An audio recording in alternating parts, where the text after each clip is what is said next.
You restore your wallet from a carefully engraved seed phrase. The balance is correct.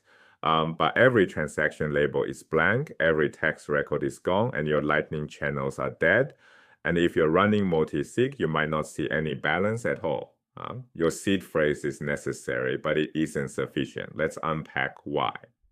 A seed phrase, those 12 or 24 recovery words, is a deterministic source of private keys. Run it through BIP32, Bitcoin's hierarchical key derivation standard, and you get back the exact same keys every time. But wallets store far more than keys.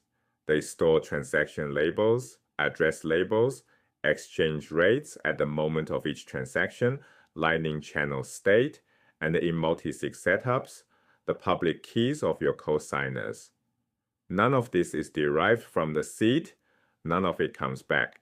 Consider labels concretely. Bob pays Alice and tags the transaction Alice invoice 42.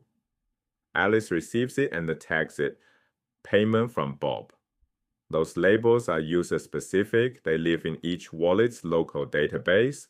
After a seed recovery, your transaction list looks like a bank statement with every description field blank. BIP329 proposes a standardized format for exporting and re-importing labels, but you still have to export them before disaster strikes. The seed alone cannot reconstruct meaning that only you assigned. Lightning makes this worse. A Lightning channel's balance shifts with every off-chain payment, and the current state lives only in your node's database. Static channel backups offer partial recovery, but they're not guaranteed. If you lose state, a dishonest counterparty can publish an old channel state and steal funds. If both sides lose state, both sides lose funds, the seed phrase doesn't help you here at all. And here's the elegant fix. The seed derives an encryption key. Your wallet encrypts its entire database, labels, lightning state, metadata, everything. With that key, then stores the encrypted blob on untrusted cloud storage. On recovery, the seed regenerates the same encryption key, pulls down the blob, and decrypts it. You get a full wallet back, not just keys.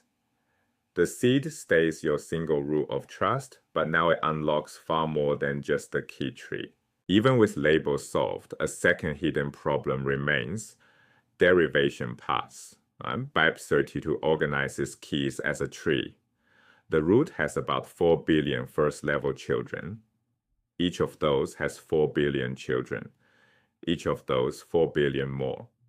Your wallet's actual keys live on one SIM branch, identified by a path like M/84'/0'0'. The seed doesn't recall which path was used. Scanning the whole tree is computationally impossible. Your wallet has to know where to look. Wallets solve this with implicit path conventions. BIP44 defines M/44' for legacy P2PKH addresses. BIP49 defines M/49' for nested SegWit.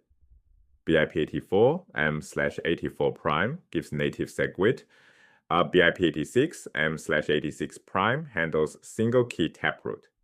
Compatible wallets just know these paths and scan them. Simple but fragile.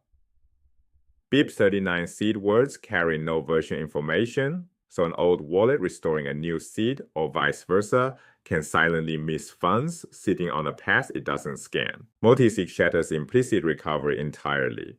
Alice, Bob, and Carol run a 2 of 3 multisig.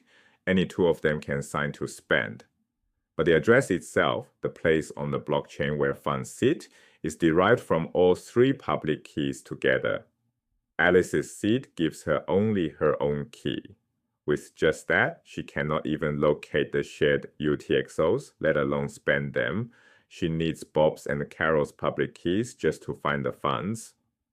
A seed phrase cannot encode someone else's public key. Implicit paths collapse.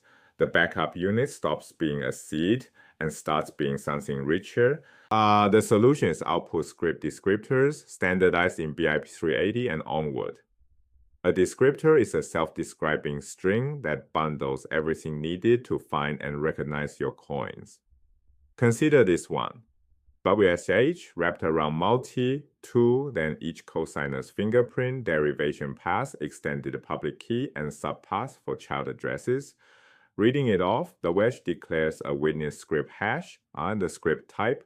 The number 2 is the signing threshold. Each fingerprint identifies a master key.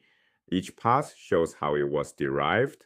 Each XPub is a cosigner. The subpass /0/ generates receive addresses.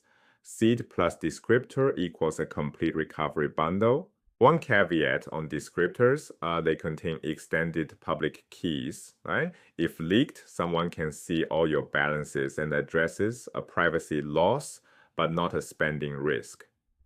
Protect them, but don't panic if exposed. Back it up.